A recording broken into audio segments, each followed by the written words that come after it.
So what kind of message works best in audio?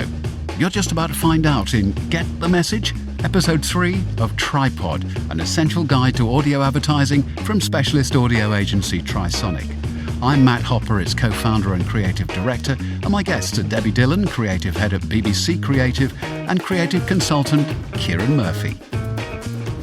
What sort of message works best in your opinion? Brand awareness, offer-led, call to action? Or can I do all three in one ad? Excuse me.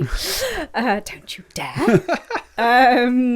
This is very pertinent actually at the moment because as we make trails on the BBC to promote BBC services, there is quite a big push towards doing brand work at the moment.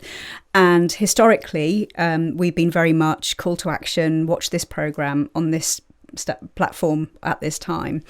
And we have found in the past that brand is quite hard to land on radio because people are expecting a call to action. What do you want me to do with this information? So brand, I do think, can be harder to land.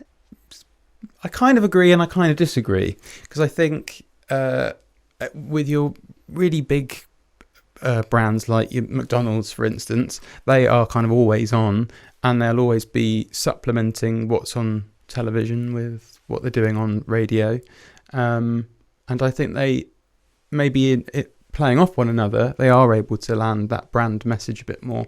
But perhaps if you're just a kind of purebred radio client, in my experience, I think, a clear call to action or a clear offer is usually better. But the difference with McDonald's is they always have a call to action, they always have an offer, but they're just on the whole time. And the build of the brand is the fact that they are on all the time and they're very careful with how their brand is perceived and they build that up over a number of years. I think the problem with a lot of radio advertising is it's only on short term and they think, I want a jingle. No, you don't want a jingle unless you're going to be on for the next 3 years and you've got a plan so that we can hear it this many times every day, every week, and it builds in everyone's consciousness.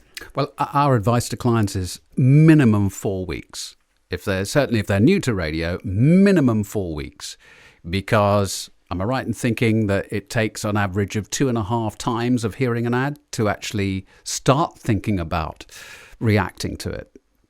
But what's important to a lot of businesses, particularly now when advertising budgets are tight, is performance. And selling the idea of a pure brand-led campaign is not going to appeal to the money men, is it? So it's a tough sell.